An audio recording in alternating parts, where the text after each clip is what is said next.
Ada ibadah satu, dia pun nama ibadah cari tahu. Ibadah cari, itu dia bukan pi ibadah, dia menonton ibadah. Pokoknya dia lewat pas ada rame begitu, dia bilang, tahu kenapa? Itu paling banyak yang dulu COVID, kok kita ibadah di rumah, itu bukan ibadah, menonton ibadah. Televisi buka, dia daster sah. Itu juta robek di sini. Terus abis ikuti sambil makan kacang ini. Abis baru foto, upload tulis, selesai ibadah. Indahnya persekutuan bersama Tuhan. Di sini ada yang begitu. Dan di rayon mana?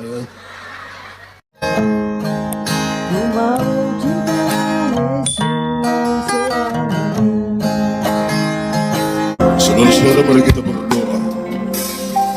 Kami mohon kepadamu Tuhan Allah, arahkanlah hati dan pikiran kami pada pemberitaan firman saat ini. Sebab siapa kami ini Tuhan, kami orang-orang berdosa yang terbatas dalam segala sesuatu. Karena itu sungguh tidak mungkin bagi kami untuk mengerti firman-Mu, kecuali kalau Tuhan menolong kami. Oleh kuat kuasa Roh Kudus-Mu kami mohon hari ini kami sungguh-sungguh dimampukan. Bukan saja untuk mengerti firman Tuhan, tapi lebih dari itu kami dimampukan menjadi pelaku-pelaku firman.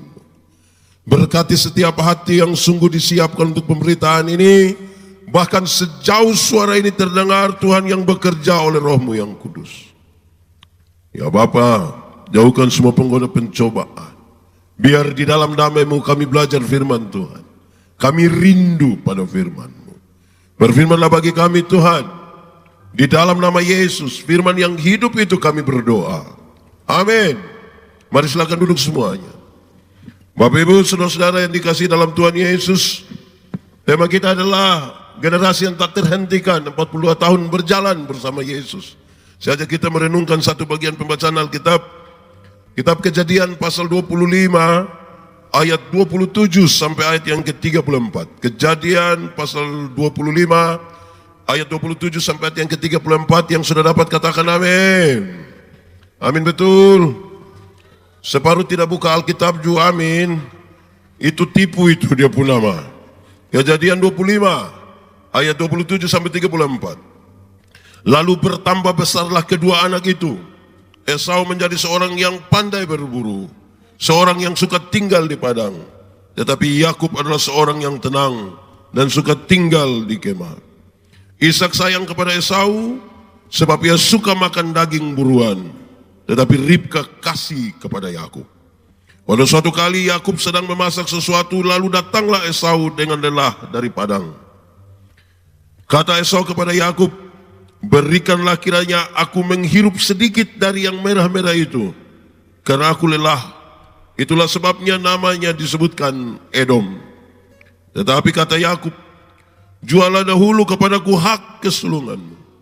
Sahut Esau, sebentar lagi aku akan mati. Apakah gunanya bagiku hak kesulungan itu? Kata Yakub, bersumpahlah dahulu kepadaku.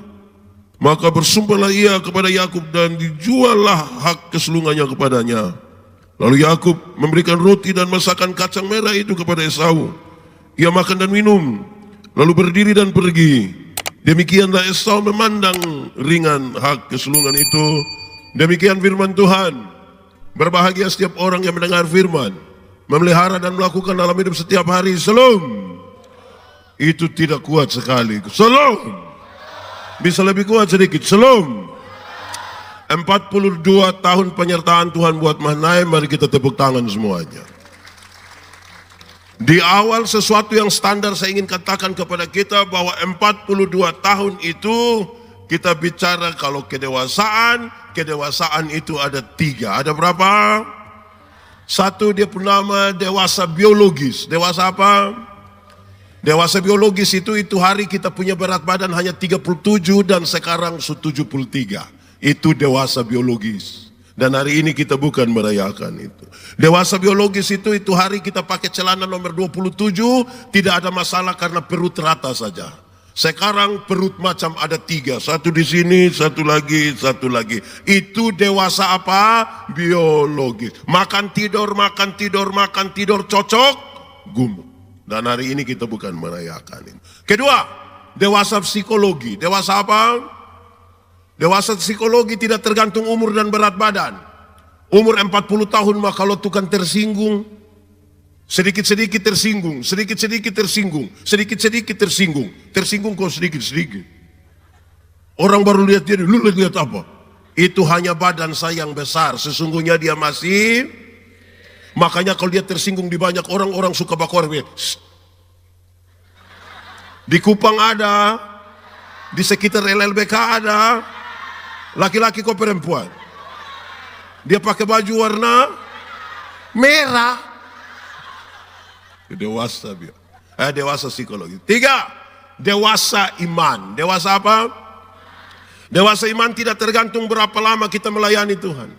Orang dewasa iman tidak tergantung berapa lama dia ikut pelayanan, berapa lama dia menjadi pendeta, berapa lama dia menyatakan pengakuan tentang iman percayanya di hadapan Tuhan dan jemaatnya. Tapi dewasa iman itu kira-kira begini. Ada anak umur 3 tahun, ada meja berat 10 kilo. Anak umur 3 tahun bisa pikul meja yang 10 kilo, bisa. 17 tahun kemudian dia umur 20 tahun, dia bisa pikul meja yang 10 kilo. Yang berubah anak atau meja, itu dewasa iman. Orang dewasa iman tidak akan pernah meminta beban menjadi ringan. Orang dewasa iman selalu berdoa meminta Tuhan berikan kekuatan. Orang dewasa iman tidak akan pernah merengek-rengek, Tuhan tolong kasih ringan ini masalah. Saya mau tanya, saudara punya masalah? Tidak usah omong. Saya lihat yang ini muka masalah semua. Masalah ialah kesenjangan antara harapan menikah umur 28, kenyataan su 36. Masalah. Harapan menikah dengan dia, ternyata dia nikah dengan kita pun teman. Mas, ada di sini. Tunjuk. Orang dewasa iman tidak akan meminta masalah menjadi ringan karena dia tahu Tuhan kalau izinkan ada masalah, Tuhan tahu seberapa kuatnya dia. Karena itu orang dewasa iman tidak akan pernah meminta orang lain berubah. Tapi siapa yang berubah? Kadang-kadang kita terlalu sibuk minta orang lain berubah. Kadang-kadang kita terlalu paksa orang lain berubah. Jemaat. Jemaat di sini tinggal 3. Jemaat. Tidak ada manusia bisa rubah manusia. Hanya Tuhan yang bisa rubah manusia. Kalau kita terlalu paksa manusia rubah manusia, munah. Ibu-ibu larang dia suami, bapak tidak boleh merokok. Bapak memang tidak merokok. Waktu keluar gas korem. Kamu juga tahu. Gas kencang atau gas pelan. Nanti pas dia pulang tinggal 200 meter, dia berhenti motor, bapak dia terbebat. Terus sampai muka rumah cuci tangan, cuci muka, kumur-kumur. Ibu tanya, papa kenapa sampai begitu? Mama, virus sekarang. Munah. Orang dewasa iman, 42 tahun berjalan dengan Tuhan, dia tidak minta orang lain berubah. Siapa berubah? Kita sendiri berubah. Baik, jemaat. Di kesempatan tema ini, generasi yang tidak tergantikan. Saya ajak kita belajar tentang tema satu hal yang saya kira serius ini, berkaitan dengan hak kesulungan. Hak apa? Kuat sedikit, hak apa? Hak kesulungan itu mengandung 3 pengertian. 1, dia mengandung berapa pengertian? Orang Israel memahami hak kesulungan dalam 3 pengertian. 1, hak kesulungan itu hak untuk masuk ke tanah terjanji. Masuk ke tanah terjanji, tanah perjanjian itu hak. Jadi siapa menyebutkan dirinya dia ada sebagai orang-orang yang punya hak kesulungan, berhak masuk ke tanah perjanjian. Jangan suka lama-lama, jangan suka bermain-main di padang gurun itu. Karena tujuan kita ada di tanah terjanji. Itu sebuah metafora, sebuah gambaran. Saudara jangan hanya aman di dunia ini, harus aman di dunia dan aman di Yang yakin masuk surga angkat tangan. Turun tangan. Yang tidak yakin masuk surga angkat tangan. Nah, yang tidak tahu dia yakin kok tidak angkat tangan. Nah, itu yang biasa bikin kacau ini dunia dan gereja itu yang itu. Saudara-saudara, memang ada penyertaan Tuhan dalam perjalanan di padang gurun itu. Tetapi jangan senang di padang gurun itu. Harus berjalan masuk ke Kanaan. Ku berjalan ke Kanaan. Saudara tidak tahu ini lagu? Nah, kenapa suruh saya solo? Sambil tepuk tangan 3-4. Ku berjalan. Apa lain? Ku berjalan. Lebih kuat. Ku berjalan. Orang persekutuan doa lebih ngeri lagi. Ku melompat.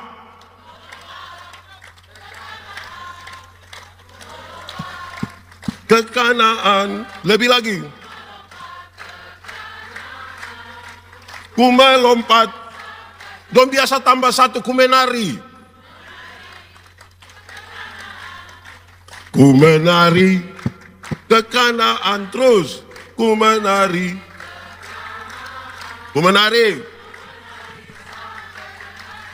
Jemaat, kalau kita baca Kidung Agung pasal 8 ayat 5-7, dia kasih tahu, enak juga hidup di padang belantara, padang gurun itu. Siapakah dia yang muncul di padang gurun yang bersandar pada kekasihnya? Ini yang belum nikah tidak usah renungkan, tidak usah renungkan. Yang renungkan yang beristri, yang bersuami. Ibu-ibu di sini tidak ada. Ini SMP semua ini. Ibu-ibu, saudara pernah merasa kok tidak menyandarkan kepala di bahu atau dada suamimu? Kamu diam. Siapakah dia yang muncul di padang gurun yang bersandar pada kekasihnya? Padang gurun itu kering atau banjir? Badai padang bisa datang kapan saja. Ada ular atau ular? Ular apa? Ada ular kobra, ada kalajengking. Kering di situ. Tapi seperti seorang perempuan menaruh kepala pada dada kekasihnya. Biar dia pun suami pun dada rata saja. Sudah rata lah bintik putih-putih lah di sini. Tapi ibu-ibu rasa apa? Rasa apa coba? Nyaman, aman, terlindungi, penuh kasih. Saudara boleh menyanyi. Berada di... Kamu juga tahu itu lagu. Kira-kira begitu. Memang enak juga di situ. Saudara tahu, waktu mereka lapar Tuhan kasih makan. Waktu mereka haus Tuhan kasih. Malam-malam Tuhan jadi tiang. Siang Tuhan jadi tiang. Alkitab mencatat lebih dalam perjalanan puluhan tahun itu mereka tidak ganti baju. Coba kita jangan ganti 3 hari. Ini tidak ganti baju puluhan tahun. Alkitab mencatat mereka tidak ganti kasut. Puluhan tahun di padang yang panas, dingin, tapi tidak rusak. Kita tidak piman mana kaki pica-pica. Ini puluhan tahun, saudara bayangkan. Penyertaan Tuhan sempurna. Memang enak juga di situ, amin. Tapi tujuannya bukan di padang. Tujuannya, ku berjalan. Ku berjalan ke Kanaan. Ku berjalan. Ku berjalan. Semua anak muda yang tergabung di Persekutuan Doa Mahanaim. Anak muda, kamu rajin pelayanan. Kalau kamu rajin pelayanan, berjalan sampai ke Kanaan. Jangan sampai tiap hari hanya urus pelayanan baru kita tanya, nanti yakin masuk surga? Taulah ini. Nah, itu biasa jadi masalah. Hak kesulungan berkaitan dengan hak masuk tanah terjanji. Kedua, hak kesulungan berkaitan dengan hak untuk beribadah kepada Tuhan. Hak untuk apa? Jadi ibadah itu hak, bukan kewajiban. Sama-sama 1, 2, 3. Ibadah itu bukan. Ulang 1, 2, 3. Ibadah itu bukan. Kasih tahu kawan di sebelah 1, 2, 3.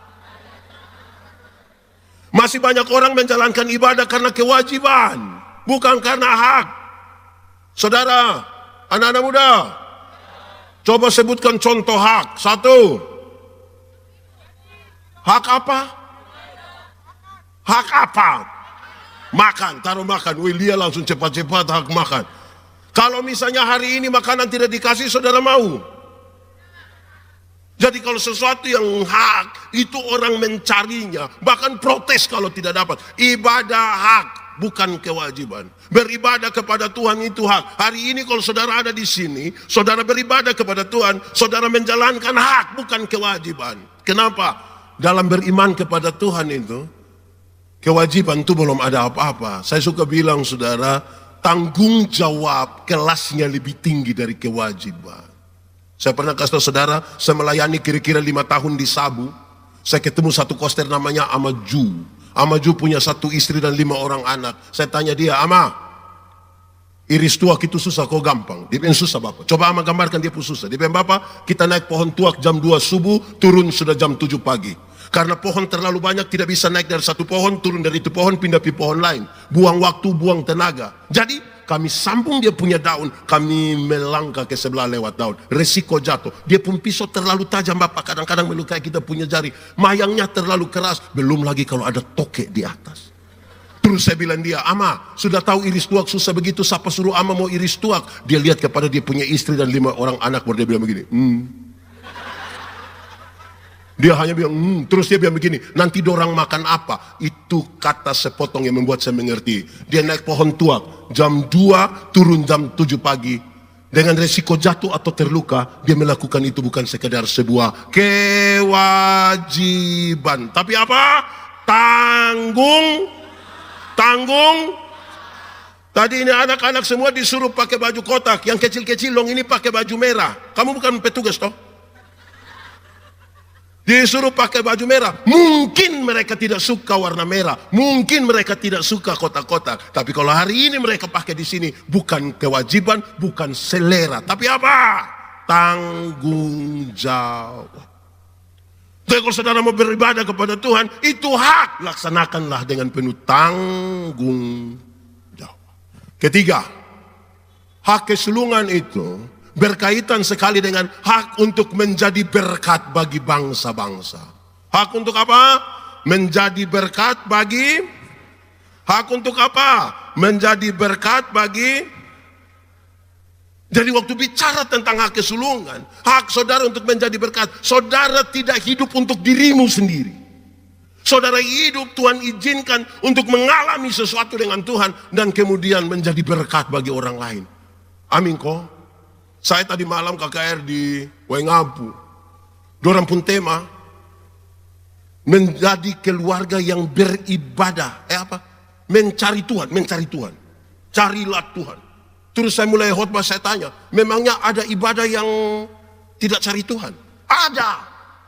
Ibadah mana yang tidak cari Tuhan? Satu, ada ibadah yang cari uang. Pokoknya dia firman mana tuh hanya cari uang. Bukan Tuhan pakai dia lagi, dia pakai kembali Tuhan.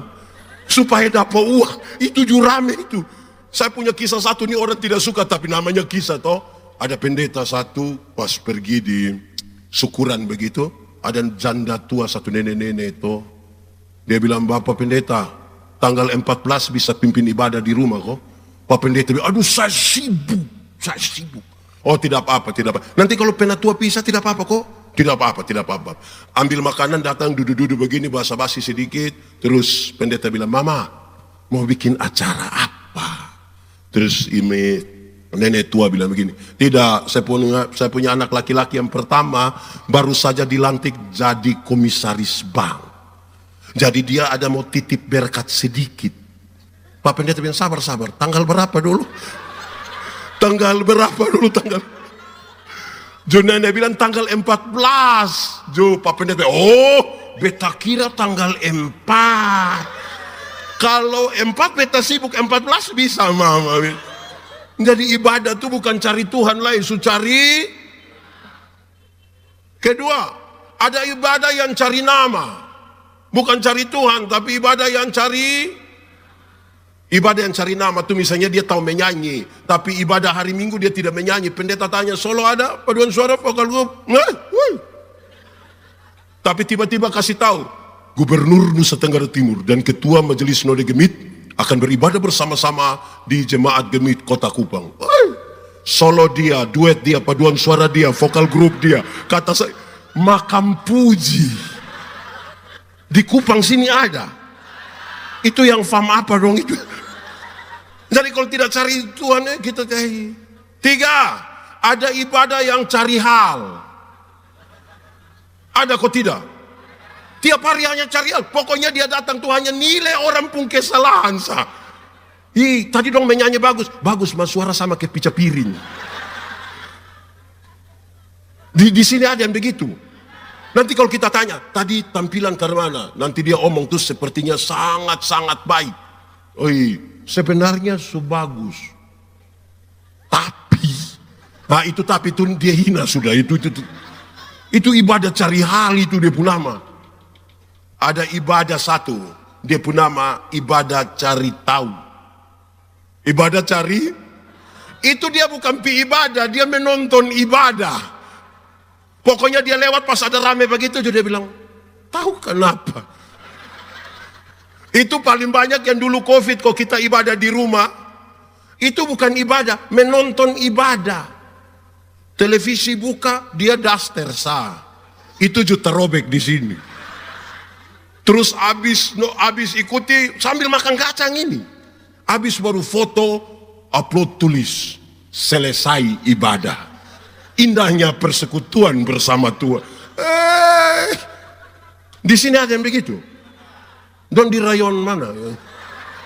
Jadi saudara ini hak kesulungan berkaitan dengan hak menjadi berkat bagi bangsa-bangsa. Kamu mengalami sesuatu dengan Tuhan dan menyatakan. Saksi itu apa? Saksi itu orang yang melihat, mengalami, merasakan, kemudian mengatakan kepada orang lain.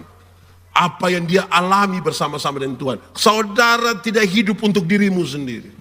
Saya bicara di mana-mana. Siapa yang hidup bagi dirinya sendiri, dia sudah selesai itu. Karena Tuhan sejak awal menempatkan manusia ini makhluk sosial.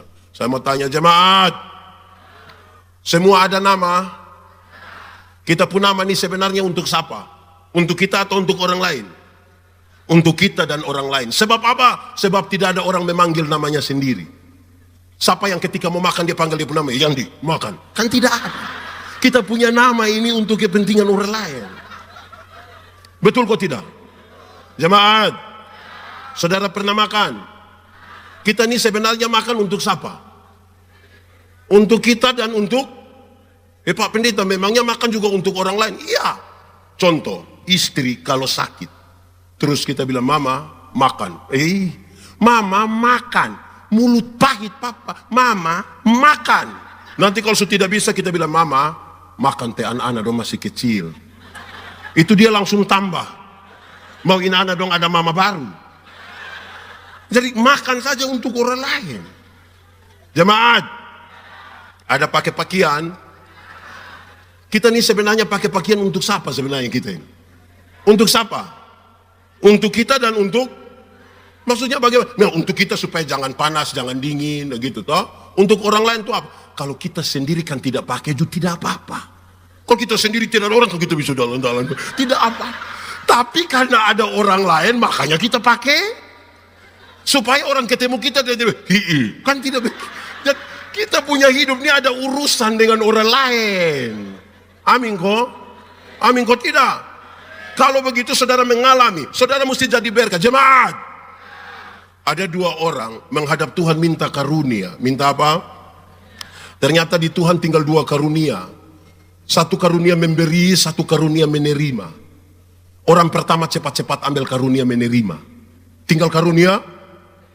Orang kedua garu-garu kepala, dia terima karunia memberi. Lewat 20 tahun kemudian, orang ketemu di satu perapatan jalan, di lampu merah itu, yang punya karunia memberi, dia ada duduk di mobil mewah, satu tanda sukses. Saya tidak khotbah soal teologi sukses, saya mau pakai bagian ini untuk menegaskan sesuatu. Yang punya karunia memberi itu ada duduk di atas mobil mewah, tandain orang sukses ini. Yang punya karunia menerima itu dia ada duduk minta-minta di pinggir jalan. Waktu orang dua baku lihat begini, ini satu yang kawan. Perasaan itu hari, kamu dapat karunia memberi. Kenapa sekarang kau lebih hebat dari saya? Dia bilang begini, kawan, karena Tuhan Allah tahu saya harus selalu memberi, maka kepada saya Tuhan titipkan lebih. Karena mau kasih orang tuh ini lukur yang Tuhan kasih ini lihat. Tapi engkau Tuhan karunia menerima. Jadi di mana Tuhannya? Jemaat, yang paling banyak di sini karunia memberi atau menerima? Melaksanakan. Oke, itu karunia. Itu 3 hal berkaitan dengan hak kesulungan. Saudara lihat, cerita ini cerita yang saudara hafal dengan baik. Esau dan di sini ada nama Esau, Sumati. Di sini ada nama Yakub. Oi, kita nama sekarang bukan Esau, Yakub. Biar tidak apa-apalah. Esau dan Yakub. Esau anggap remeh hak kesulungan. Karena bagi dia kok sedikit lagi mau mati. Untuk apa 3 hal itu yang tadi disebutkan? Menjadi tidak penting. Padahal ini sangat penting berkaitan dengan konteks manusia telah jatuh dalam dosa. Tuhan Allah panggil satu orang namanya Abraham. Dari satu orang menjadi satu bangsa namanya Israel. Ini kisah yang mestinya harus berjalan dari satu generasi menuju generasi berikutnya. Tidak bisa dipandang remeh. Tidak bisa dianggap itu sesuatu yang biasa-biasa. Tapi Esau memandang rendah, memandang remeh ini hak kesulungan. Lalu dia berikan. Apa yang ingin saya katakan di sini? Mari kita lihat tema ini dalam konteks begini. Generasi yang tidak tergantikan. Terus dari satu masa ke masa yang lain. Satu, saya mau kasih tahu saudara, Tuhan panggil kita. Tuhan panggil saya. Tuhan panggil teman-teman di Mahanaim. Tuhan panggil kita semua untuk tujuan Tuhan. Sama-sama. Untuk apa? Tuhan panggil kita untuk tujuan Tuhan. Tujuan Tuhan itu apa? Mendatangkan tanda-tanda damai sejahtera di dunia ini. Tujuan Tuhan adalah menyatakan tanda-tanda damai sejahtera. Tanda-tanda kerajaan sorga yang penuh damai sejahtera di tengah-tengah dunia ini. Itu tujuan Tuhan. Supaya mereka semua yang terpanggil dari masa ke masa. Dari satu generasi ke generasi yang lain. Datang dan menyembah Tuhan, datang dan melayani Tuhan, ada di tengah-tengah dunia dalam 3 hal tadi untuk tujuan Tuhan. Untuk tujuan siapa? Tapi saya mau kasih tahu saudara, kadang-kadang tujuan Tuhan tergeser oleh karena tujuan kita. Waktu kita dipanggil pertama kali, yang kita taruh di depan itu tujuan Tuhan. Dalam perjalanannya, tujuan Tuhan kita geser, tujuan kita taruh di situ. Itu yang jadi soal. Esau dan Yakub mestinya memahami bahwa mereka dipanggil dalam tujuan itu. Dalam perjalanannya pembacaan tadi, tujuan Esau lebih dikedepankan daripada tujuan Tuhan. Saudara-saudara, jadi pendeta Gemit ini, waktu pertama kali ditabiskan jadi pendeta Gemit, kami menandatangani satu surat pernyataan bersedia ditempatkan di mana saja di wilayah pelayanan gereja Masih Injili di Timur. Saya ditabiskan, habis itu tanda tangan, habis itu saudara tahu sendiri baru pertama kali melayani itu ngeri. Saya ada di Sabu Barat, Jemaat Mesara Barat Laut. Saya pernah satu kali itu satu hari pimpin syukuran 18 kali. Mungkin tanpa makan puji juga mungkin. Ngeri. Waktu orang tahu pendeta Yandi ini bisa melayani sebanyak itu, dia bilang, ini baru pendeta. Ini bukan pendeta baru, ini baru pendeta. Orang bilang pendeta yang macam begini ini mesti ada di tempat inilah, mesti ada di tempat inilah, mesti ada di tempat ini. Pas 5 tahun pertama pelayanan mau mutasi. Saudara tahu, saya dimutasikan ke satu tempat di pedalaman Amanuban Timur. Itu kalau musim hujan, anjing sata tanam. Itu dia kaki tidak bisa. Ngeri. Saudara, saya lantas berpikir, masa pendeta yang begini diakui ditempatkan di sana, haruskan di tempat ini kan? Saudara lihat, tujuan Tuhan menjadi bergeser tujuan kita. Karena apa? Mulai merasa diri pantas.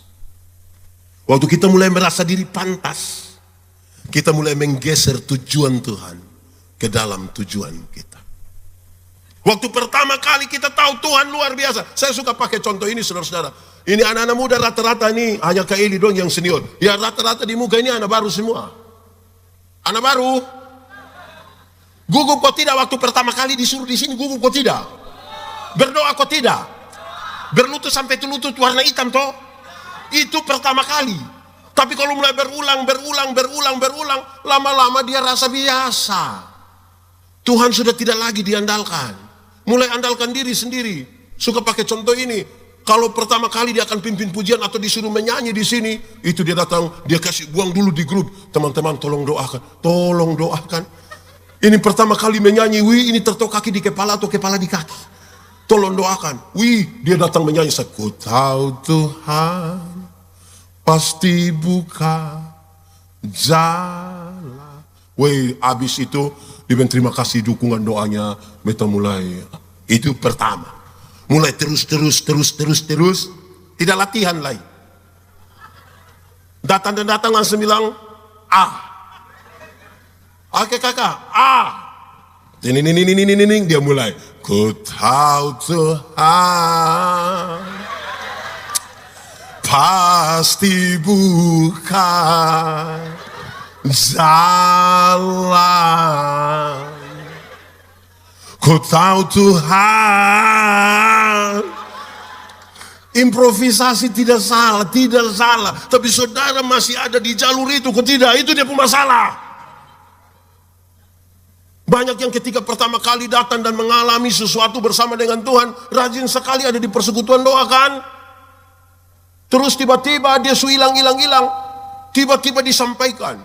22, 23, masalah.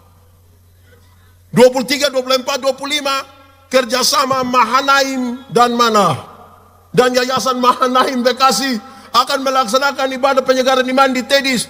Kita tiba-tiba Kak Adi dapat telepon, kakak pergumulan tanggal berapa tidak datang leseng aja telepon tanya pergumulan. Terus di bagian ruang kesaksian dia bangun, dia langsung bilang begini, baik Bapak Ibu saudara-saudara, salam. Kalau selama ini Bapak Ibu lihat saya tidak ada di sini, langsung kasih bilang kami sudah tahu lupa maksud. Tidak usah kami sudah tahu lupa maksud. Jadi kita dipanggil pertama untuk tujuan siapa? Tujuan Tuhan. Jangan tujuan kita, tujuan Tuhan. Dan saya mau kasih tahu saudara, itu juga tantangan bagi kami pengkhotbah. Ketika pertama-tama tuh kami jalankan tujuan Tuhan, lama-lama kami jalankan kami pun tujuan. Bukan lagi apa yang Tuhan katakan, kami lebih banyak menyampaikan apa yang kami katakan. Bukan lagi yang Tuhan katakan. Apalagi kalau untuk memuaskan orang lain. Nah, itu juga kadang-kadang aneh. Ada orang yang dia bikin acara, kan dia ada jengkel tetangga di situ. Dia tidak bisa omong itu tetangga, dia bikin KKR di tetangga pun samping rumah. Terus dia bangnya saya yang khotbah, dia kasih tahu dia, pendeta yang di khotbah habis dia datang, Bapak tadi pas apa? Dong soni keluar. Wih, ini macam begini lantas saudara bilang ini tidak tergantikan. Ya saudara mesti ingat, saatnya kita berefleksi sekarang, kita masih ada di tujuan Tuhan atau tidak. Ambil waktu 10 detik sekarang, saudara renungkan, masih di tujuan Tuhan atau tidak. Tutup mata atau tidak tutup, yang penting renungkan. Kita masih di tujuan Tuhan atau kita sudah bergeser dari tujuan Tuhan.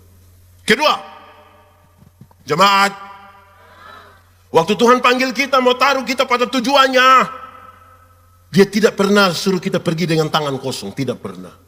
Dia berikan kepada kita karunia-karunia. Dia berikan kepada kita talenta-talenta. Yakub dengan dia punya. Esau dengan Yakub. Masing-masing orang dapat. Yang ada karunia boleh angkat tangan.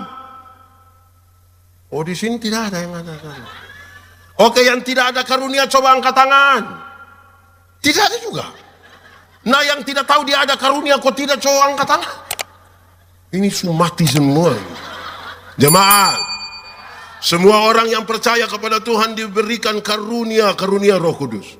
Karunia Roh Kudus dibedakan dalam dua. Pertama, karunia motivasi. Berkhotbah, menyanyi, mengajar, mendampingi. Itu karunia motivasi. Kedua, karunia manifestasi. Bicara dalam bahasa roh,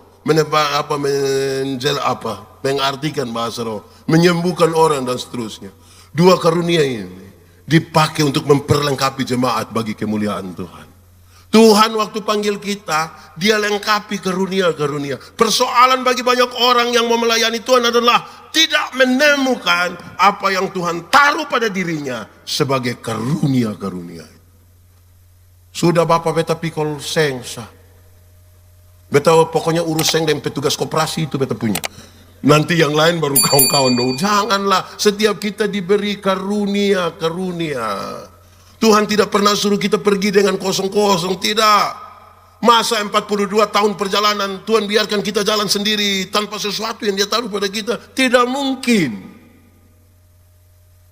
Tuhan itu telah memberikan kepada kita, tapi sekarang apakah kita pakai karunia-karunia itu atau tidak? Itu yang jadi soal buat kita. Karunia-karunia itu penting. Karena Tuhan mau untuk tujuannya. Kita tidak tahu apa-apa. Dia taruh ini bagi saya. Dia taruh itu bagi saudara. Supaya kita memahami sesuatu. Saya bicara dulu yang ketiga. Karena dua punya hubungan yang sangat kuat. Jemaat. Yang tadi satu dipanggil untuk apa? Aduh.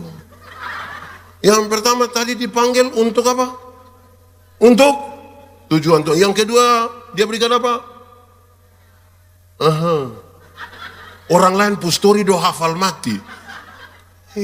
Khotbah dong tidak hafal. Kadang-kadang saya aneh betul. Saya punya istri itu suka bilang begini, Papa pikir Papa khotbah bagus. Mama orang undang sana sini. Bapak, jangan sampai orang pikir kok Bapak khotbah Tuhan hanya mau ketawa-ketawa. Dong pikir Papa Sule. Mama kenapa sejauh itu? Kenapa Mama sejauh itu? Mam tua bilang begini, Bapak coba cek orang-orang yang ikut Bapak khotbah. Jangan sampai dong pulang dan bilang begini, lu rugi tidak ikut pendeta Yandi khotbah, lu rugi. Kenapa? Wih dia khotbah terlalu mantap. Kok? Iya. Dia bilang apa? Tahu? Pokoknya kita ketawa-katawa, kita senang. Makanya saya tanya ulang saudara, yang pertama tadi dipanggil untuk? Ya. Kedua untuk? Yang ketiga? Belum. Tapi minimal saya suka Dona, kasih tau Mama bilang hafal. Oke, baik. Yang ketiga, dalam kaitan dengan karunia-karunia tadi, Tuhan izinkan waktu dia panggil kita, dia izinkan kita ada dalam pengalaman-pengalaman yang berbeda-beda. Untuk sampai pada tujuan, Tuhan itu besar atau kecil? Besar atau kecil? Kecil atau besar? Nah karena dia besar tidak akan ada satu orang memahami dia dengan utuh. Dia butuh memberi telinga kepada orang lain. Karena pengalaman perjumpaan yang berbeda-beda itu. Cara Tuhan berjumpa dengan seorang pendeta, beda Tuhan berjumpa dengan seorang penyanyi. Tuhan berjumpa dengan seorang ibu rumah tangga, beda dengan Tuhan berjumpa seorang tukang ojek. Tuhan berjumpa dengan seorang nelayan, beda dengan Tuhan berjumpa dengan seorang guru. Pengalaman perjumpaan yang berbeda-beda. Waktu kita duduk bersama-sama dalam sebuah persekutuan, kita bercerita tentang perjumpaan yang berbeda dan kita bilang, ternyata Tuhan kita luar biasa. Kalau pengalaman kita sama saja, itu sama dengan kita dua nonton film, sama-sama pulang kita dua cerita ulang itu film. Sama-sama nonton itu film, baru 2 bulan don cerita di hadapan banyak orang bilang, tadi itu film yang pakai baju merah, wih. Don bilang, tadi kamu dua nonton? Iya, sudah cerita ulang. Biarkanlah pengalaman-pengalaman itu berbeda-beda. Amin kok. Supaya kita bisa memberi telinga juga untuk mendengar yang orang lain katakan. Tantangan terbesar bagi kita yang lama melayani adalah kita mulai menutup telinga pada apa yang orang lain mau katakan bagi kita. Tagal baru belajar ilmu berkhotbah sedikit ini semua dia paling tahu. Jemaat, kepintaran itu terbatas. Bodoh itu yang tidak ada batas. Pintar itu terbatas. Saudara kalau sakit, saudara pergi rumah sakit. Bukan saudara, beta sudah. Di rumah sakit terus kita, dokter, beta sakit. Dokter periksa, dokter, pendeta, ini bagian THT. Kan kita pergi umum duluan toh. Oh ini THT, di mana? Di situ. Kita pergi THT dong, Bapak, ini bagian telinga. Di mana? Di situ. Kita pergi situ, Bapak, ini bagian telinga kiri. Di mana lagi? Di situ. Kita pergi sampai sana, Bapak, ini bagian genderang telinga kiri. Di mana lagi? Di situ. Kepintaran mengerucut pada satu hal. Jadi tidak ada satu orang dia tahu semua hal. Makan puji. Kita tahu satu supaya kita dengar dari orang lain. Amin kok. Kepintaran itu terbang. Bodoh itu yang dia kemalelesa. Makanya di Kupang orang kalau omong bilang, kalau bodoh na ukur-ukur, bagi kasih orang lain. Jelas kok? Supaya kita memberi telinga kepada orang lain. Tantangan terbesar bagi kita yang lama melayani itu adalah sudah tidak lagi mau mendengar orang lain bicara. Kita kira yang kita bicara itu yang paling benar. Kita kira yang kita omong itu yang paling benar. Aduh, lantas saudara mau bilang, ini generasi yang tidak tergantikan. Tidak tergantikan dan tidak mau dengar orang. Itu jadi soal baru buat kita, saudara. Jadi Tuhan izinkan karunia yang berbeda, pengalaman yang berbeda, supaya kita saling mengisi satu dengan lain. Ada pendeta satu mau pergi pelayanan, pakai motor. Tahu motor? Ada yang punya motor? Sulunas. Saudara ini beli motor itu usaha kasus. Ini pendeta bawa motor, tiba-tiba dia pumban, pecah. Itu bunyi pecah, itu bukan bunyi kentut, itu bunyi ban pecah. Aduh, ini ke mana? Di depan, tahu depan? Depan kok belakang? Depan. Ada orang tambal ban, puji Tuhan, amin, haleluya. Adek, tolong tambal om pendeta pumban. Ini anak mulai kerja, 2 menit dia bilang, cepat sedikit, orang tunggu saya pelayanan. 2 menit dia bilang, cepat sedikit, orang tunggu saya pelayanan. 2 menit, cepat. Ini anak juga bikin cepat-cepat, dia bayar, om pendeta jalan. Baru 10 meter, ban pecah ulang. Dia pembunyi bilang, tahu juga. Ban pecah ulang. Waktu ban su pecah ini pendeta marah. Ini pendeta balik, anak muda, kenapa kerja model begini? Lu kira saya pekerjaan ini macam ke lu? Orang tunggu saya di sana. Kenapa lu kerja begini? Terus ini anak muda bilang, Bapak pendeta, Bapak kira Bapak pun pekerjaan saya yang penting. Yang beta punya yang tidak penting, yang beta pun tidak penting. Yang beta pun tidak penting, yang Bapak pembahan pecah terus. Karena itu duduk diam-diam di situ, kok saya kerja dulu baru Bapak pi. Jemaat, jangan bikin diri inti. Bisa kok? Jemaat, kalau ada ibadah penyegaran iman macam begini, pendeta Yandi tidak usah tahu semua hal. Dia cukup berkhotbah sah. Nanti yang main musik orang lain, yang menyanyi orang lain. Bayangkan kalau satu orang dia datang dia bawa semua. Itu orang kayak apa kawan? Kayak sudah lalu itu. Jadi Tuhan izinkan kita pun pengalaman-pengalaman berbeda supaya kita saling membutuhkan satu dari yang lain. Amin kok. Amin kok. 3, 4. Tuhan mau saudara-saudara waktu dia panggil kita dalam konteks pembacaan tadi, supaya mereka yang dipanggil itu fokus. Supaya mereka yang dipanggil itu apa? Fokus pada apa yang harus dikerjakan. Persoalan bagi banyak orang yang melayani itu, saudara, tidak fokus pada pelayanan. Kadang-kadang dia fokus pada tampilan, bukan pada pelayanan. Kita kumpul dong kok menyanyi-menyanyi ini. Paduan suara Kersen. Ya supaya ini tidak ada itu nama paduan suara di sini kan. Nanti sebut salah lagi untuk masuk neraka lagi. Paduan suara Kersen. Dong menyanyi bukan fokus di nanti tampil, dong fokus di baju seragam. I polos ko bunga ko belang, strap ko tidak, susah pakai strap, masih pikir lah strap mana, strap sini ko di sini dia. Kita fokus di mana? Pelayanan tuh fokus. Mau pelayanan. Ada banyak orang tuh datang pelayanan fokus di nona-nona. Nanti dia mulai kasih kesaksian. Saya mau bersaksi sedikit. Sebenarnya saya dan saya punya istri tidak jadi. Untung baik saya datang pelayan. Bayangkan, ini apa ini? Mau jadi saja, jangan pakai alasan-alasan itu. Nona-nona, di sini tidak ada nona-nona. Nenek-nenek semua ini. Memang butuh aja kampunyong datang ikut ibadah, tapi jangan jadikan itu fokus. Kasih tahu dia bapak, kak ibadah. Dia bilang kakak ibadah. Dia tidak mau kasih tahu kakak ibadah. Nanti kalau tidak mau kasih tahu dia ada kue. Siapa tahu dia mau fokus di kue. Fokus sedikit di pelayanan. Melayani saja. Tugasmu melayani. Melayani.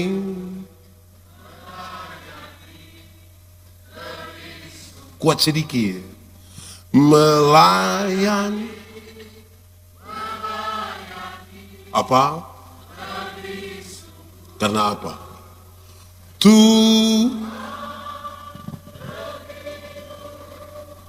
Melayani. Kenapa? Karena itu melayani apa? Ini lagu yang sama tapi orang bisa dengan fokus yang beda.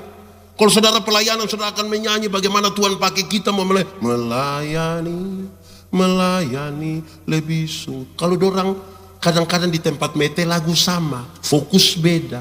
Waktu dia menyanyi pertama, melayani, melayani lebih sungguh. Kopi belum keluar dia kasih melayani, melayani. Jadi fokus itu penting. Amin kok. Amin kok. Jadi generasi yang tidak tergantikan itu generasi yang fokus. Fokus sedikit, kita mau buat apa? Ini persekutuan doa ini mau buat apa? Jemaat rabas semua, gagal semua. Urus semua akan gagal semua. Pastikan kita mau urus apa, kita mau kerja apa. Saya senang sekali persekutuan doa di bawah Kak Adi dan teman-teman. Mulai kita ibadah, tapi kita berusaha juga pengembangan ekonomi. Mari kita fokus. Tuhan kita kaya atau miskin? Kenapa dia puan anak miskin? Pamalas. Kalau su pamalas tambah parakus miskin. Kan itu kita mau fokus di situ. Amin kok. Memang ada lagu yang bilang begini. Lagu apa ini? Lagu dulu itu yang bilang, biar ku miskin. Tahu itu lagu? Sambil tepuk tangan kita menyanyi boleh? 3, 4. Biar ku miskin ilmu uangku tak pun, tapi yakin kalau miskin senang. Kali itu mulai fokus sudah. Amin kok. Ya, kadang-kadang kita kalau tidak fokus tuh saudara, orang yang tidak fokus itu dia kadang-kadang kasih tinggal dia tanggung jawab urus orang lain pun barang. Dia dipercayakan main keyboard, ada orang lain main. Dia bukan urus mesin, dia bilang, ini pukul begini dan begini. Kapan kita maju? Dia fokus saja ya di bagian kita. Amin kok. Ke berapa? Oh tahu 5 kalau pakai bahasa Indonesia? Oh beta kira kelima. Mereka yang dipanggil dalam tujuan Tuhan itu diminta untuk melakukan hal-hal yang bermakna. Melakukan hal-hal yang sudah diperlengkapi dengan karunia-karunia, diberi kesempatan untuk mengalami bersama-sama dengan orang lain, fokus melakukan sesuatu yang bermakna. Saudara-saudara, ini kalimat harus dicermati dengan baik supaya jangan bilang saya mengkritisi sesuatu yang kemudian saya bilang salah. Tidak, tapi ini dikritisi. Begini, saya memberi masukan bagi banyak panitia. Kalau gereja bikin acara, jangan sekedar bikin keramaian, jangan. Tarik tambang. Yang paling banyak ikut tarik tambang itu dong yang tidak pernah pergi gereja. Tarik tambang pakai bataro lagi. 500 ribu. Tambah mabuk. Jangan. Itu masih bisa orang lain buat. Bikin saja lomba menyanyi kidung jemaat dari nomor 1 sampai nomor 475. Nah itu bermanfaat. Itu bermanfaat. Jangan sampai kita lakukan hal yang tidak bermanfaat. Lakukan sesuatu yang bermanfaat. Saya senang tadi yang banyak-banyak pimpin di sini. Saya omong ini kadang-kadang Ibu Heti marah saya, tapi saya omsah. Saya bilang kamu kalau pimpin pujian, lakukan sesuatu yang bermanfaat, dimengerti. Yang tidak dimengerti tidak usah.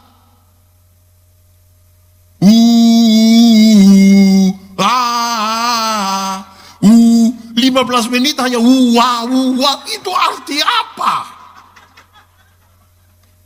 Lakukan sesuatu itu bermanfaat. Oh, dimengerti. Sebab kalau kamu melakukan sesuatu yang dimengerti, apa pentingnya bagi pembangunan jemaat? Apa pentingnya?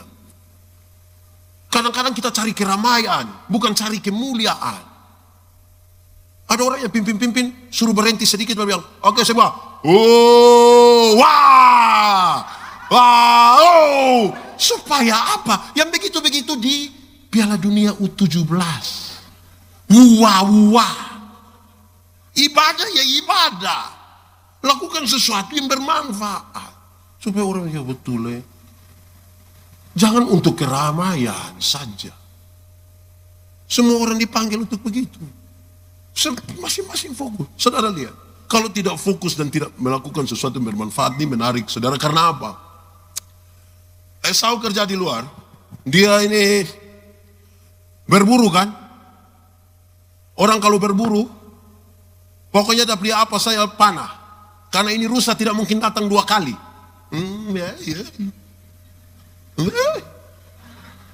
Yang dia buru di luar. Atau ini rusa, waktu panah terus di luar. Salah, dia datang begitu. Tidak. Dia berburu begitu. Beda dengan Yakub. Yakub kan ada di kemah. Dia pemasak toh. Dia pemasak. Mama pernah pemasak atau Grab? Waktu kita pemasak, kita ambil beras, kan kita tahu tinggal berapa toh? Yang dimaksud berapa itu bukan berapa biji, berapa mok, berapa kilo. Dia tahu. Saudara, yang kerja di luar kok hanya panah-panah fiti-fiti saya itu, dia datang, sudah yang penting yang capek makan. Oh jangan begitu. Ada orang yang dia terlalu banyak di luar pulang datang.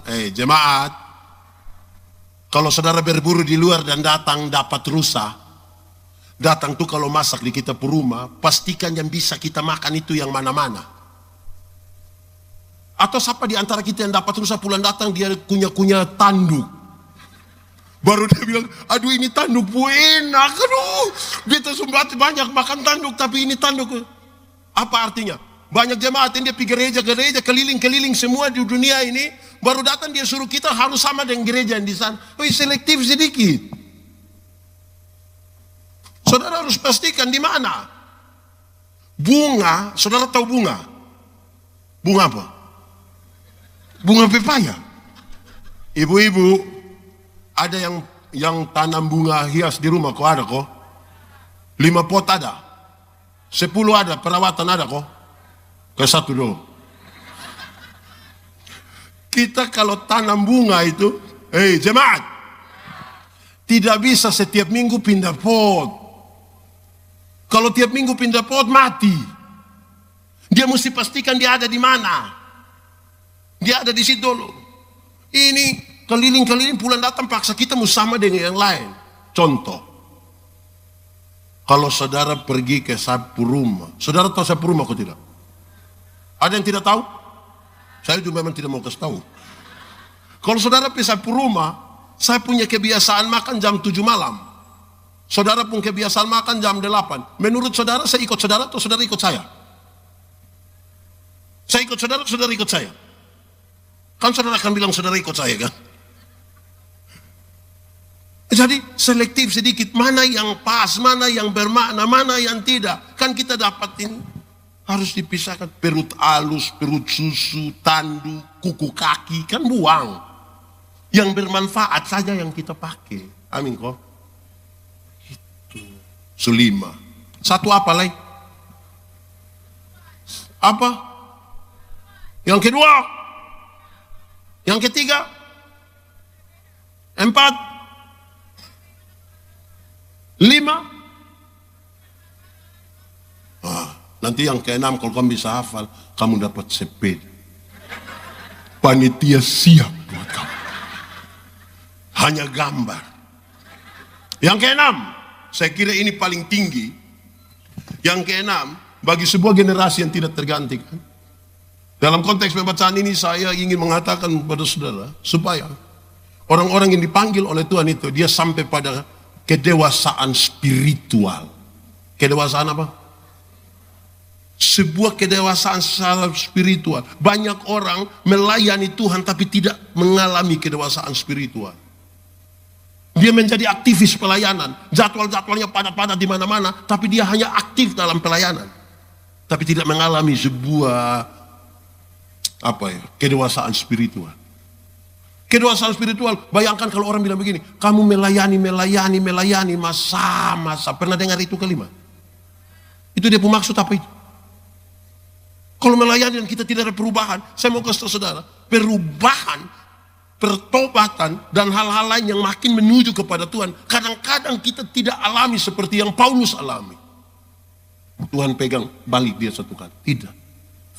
Perubahan satu tapak demi satu tapak, satu langkah demi satu langkah, sampai kadang-kadang kita tidak merasakan perubahan itu. Orang lain yang bilang, wih, Pak Tino sini sudah berubah.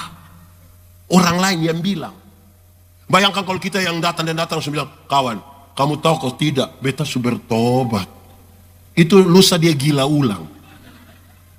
Kedewasaan spiritual dimulai dari pengalaman dengan Tuhan, dan satu tapak demi satu tapak, satu tapak, satu tapak, sampai orang betul Tuhan perlu dimuliakan karena ini. Saudara, pengalaman dalam perjalanan dengan Tuhan, kalau kemudian kita tidak menyatakan sebagai orang-orang yang dewasa secara spiritual, lantas bagaimana nama Tuhan di dunia ini dimuliakan? Kalau Anda dikenal dunia sebagai milik Tuhan, maka Tuhan mesti kelihatan di dalam hidupmu. Pada akhirnya kekristenan itu nilai, bukan kata-kata. Cinta. Anak muda, pernah suka satu nona? Nona jangan jawab. Masa nona suka nona? Berhenti itu berdosa. Laki-laki pernah mencintai satu perempuan. Pada akhirnya cinta itu sebuah tindakan. Atau siapa yang terlalu cinta satu nona, dia datang sama nona, bercinta lu. Hanya begitu. Pada akhirnya dia sebuah tindakan. Pada akhirnya dia sebuah nilai. Kita ini terlalu sibuk dengan kata-kata. Kita hilang lenyap di dalam dunia kata-kata. Padahal daftar makanan tidak mengenyangkan laparmu.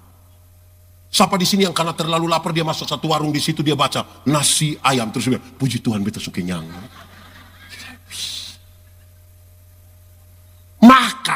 Makan kok.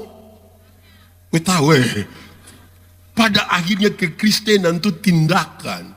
Pada akhirnya kekristenan itu sebuah nilai. Nilai yang kita nyatakan supaya orang lihat bilang, betul, Onesimus adalah seorang budak yang bekerja di perkebunan milik Filemon. Tidak tahan kerja, bangun lari, kena tangkap, masuk penjara. Paulus menginjil dia terima Yesus di situ. Terus Paulus bilang begini, kembalilah engkau kepada Filemon. Dia bilang, Bapak, kalau kita pulang kita bisa mati di sana, karena Tuhan bisa membunuh kita. Dia bilang, tidak, nanti saya tulis satu surat kecil. Filemon, yang pulang ini bukan budak, yang pulang ini orang merdeka. Yang pulang bukan musuh, yang pulang saudara kita yang kekasih. Filemon menyambut budak yang lari ini seperti menyambut seorang tamu besar. Mereka duduk makan sama-sama. Orang-orang heran bagaimana seorang Tuhan bisa menyambut seorang budak yang melarikan diri. Waktu Tuhan tanya, kok bisa begitu? Dia bilang begini, Tuhan kami mengajarkan kami hal itu. Orang-orang yang tidak mengenal Tuhan rindu untuk belajar sesuatu dari Tuhan yang disembah oleh. Pada akhirnya kekristenan itu supaya kita mengalami sebuah kedewasaan spiritual. Dia tidak hilang lenyap dalam dunia kata-kata. Kita menyanyi sebaik, semua sebagus, tapi ya itu. Saya akan kasih tahu saudara itu hari. Kita ini kecil, beta dulu masih kecil. Beta dulu kan kecil toh. Kalau penonton film di lapangan, pergi sore pulang, padahal dong hanya putar film KB. Tapi kan dulu kan hanya keramaian itu saja kita pi. Kalau potong pi, pulang malam, lewat pohon beringin, tidak ada listrik. Berapa lagu? Berapa lagu? Jelas lagu pertama toh? Dalam nama Yesus, dalam nama Yesus, ada kemenangan. Lagu kedua,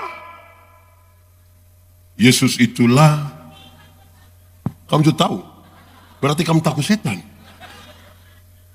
Ya itu masih mantap. Tapi bayangkan banyak orang Kristen sampai hari ini disugesti begitu rupa sampai sangat-sangat percaya bahwa kalau dia jalan-jalan dan tiba-tiba dia perut sakit dan mau buang air, harus ambil batu berapa?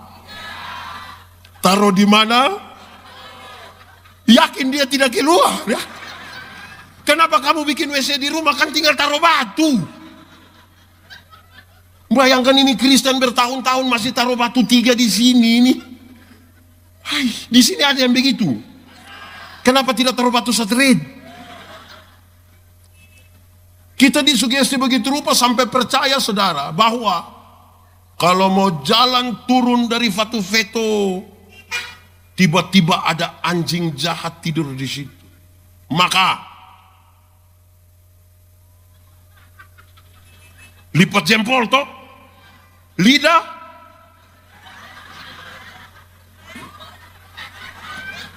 tiba-tiba kau ya, wah dia juga takut. Hai berhenti super tobat sudahlah. Win anak baik. Dia mengalami kedewasaan. Daripada saudara-saudara sudah lihat beta setengah mati saudara. Pada akhirnya kekristenan itu tindakan. Bukan kata-kata. Jemaat. Dulu ada orang susah karena rumah terbakar, dia punya istri mati. Beta khotbah. Berbahagialah orang yang berduka cita, kan dia pasti akan dihibur. Itu orang jawab beta, iya Pak Om begitu kan Pak belum merasa. Beta pikir-pikir betul gak memang. Jadi jangan terlalu bagaya dengan kata-kata teh. Banyak yang tiap hari dia punya status firman Tuhan. Banyak. Wih itu status itu rohani sekali. Dia pun hidup saya yang ke roh halus. Bangun pagi, kadang-kadang bukan firman kosong. Tambah dia pemuka, dia foto, taruh muka, ayat di bawah. Kadang-kadang kita lihat tidak ada hubungan antara dia pemuka dan ayat. Tidak ada. Lalu dia taruh di situ supaya apa? Pada akhirnya biar sudah itu nilai kedewasaan spiritual. 6 itu teman-teman musik silakan. 1 apa? Tujuan. Jangan geser tujuan Tuhan dari kepada tujuan kita ya. Kalau mau jadi generasi yang tidak tergantikan. Tujuan Tuhan harus tetap tujuan Tuhan. Dari tujuan Tuhan yang kedua apa? Tuhan tidak pernah menyuruh kita pada tujuannya dan membiarkan kita pergi dengan tangan kosong. Ada karunia-karunia yang dia titipkan. Tapi pada saat yang sama saudara, supaya tidak ada orang merasa diri inti, yang ketiga apa? Dia beri kesempatan untuk semua orang punya pengalaman, supaya kita juga bisa mendengar. Ingat, iman bertumbuh dari sebuah pendengar. Keempat, fokus. Fokus sedikit. Kita ini yang kadang-kadang kurang fokus. Kelima, jangan omong kencang terus hilang. Melakukan hal yang bermakna itu di akhir orang bilang, puji Tuhan memang. Keenam yang paling tinggi itu apa? Mengalami sebuah kedewasaan spiritual. Baru kita bilang bersyukur.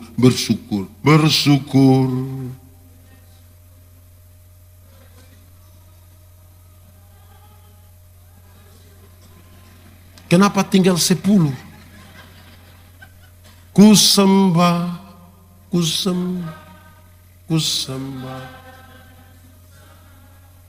Selama hidupku. Saudara, itu yang mesti dilakukan. Bersyukur itu berarti waktu di mana seluruh pikiran, perasaan, hidup semuanya hanya tertuju kepada Tuhan. Itu baru dipunama bersyukur. Ada orang bikin ucapan syukur tapi hidupnya tidak tertuju pada Tuhan. Bersyukur itu menerima segala sesuatu. Kita tahu kalau Tuhan berikan itu baik. Dulu beta tanya itu nenek, kelapa berapa? 10.000. Nenek, kecil begini 10.000. Dia bilang apa? Kecil. Coba kau telan. Kalau telan kelapa itu besar kok kecil. Mensyukuri memang masing-masing dan di pembagian toh. Bersyukur saja. Mari kita tunduk kepala di hadapan Tuhan. Firman Tuhan berkata, kalau kamu dengar suaranya jangan keraskan hatimu. Minta Roh Kudus lembutkan setiap hati yang keras. Nikmati 1-2 menit bersama dengan Tuhan malam hari ini dan saudara tidak boleh pulang kosong. Minta Tuhan baharui hidup kita, sentuh. Kalau ada hal yang ingin saudara katakan kepada Tuhan, katakan dengan jujur. Ingat, manusia mungkin kita bisa tipu, tapi Tuhan tidak bisa kita tipu. Dia lihat sampai ke kedalaman jiwa. Selidiki aku. Nikmati saja 1-2 menit dengan Tuhan. Ambil waktu doa kita.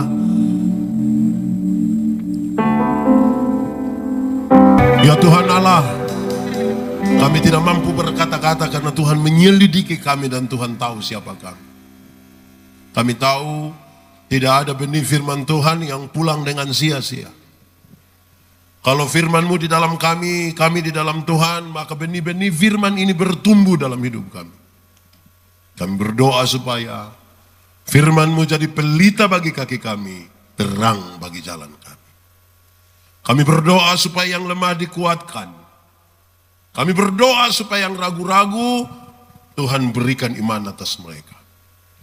Kami berdoa supaya yang putus asa, Tuhan berikan harapan. Yang sakit, Tuhan sembuhkan. Yang berbeban berat, Tuhan berikan kelegaan atasmu. Yang berduka cita, Tuhan berikan penghiburan. Supaya kami pulang dengan sukacita bukan karena kami tanpa masalah. Tapi karena kami tahu Tuhan Yesus yang baik tidak akan pernah membiarkan kami sendiri. Maha besar Engkau Tuhan. Terpujilah namamu. Terima kasih. Di dalam nama Yesus kami berdoa. Yang percaya sama-sama kita katakan. Amin. Kemuliaan bagi nama Tuhan. Silakan duduk kembali, Tuhan Yesus memberkati.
Puji dan sembah padamu Tuhanku sepanjang hidup.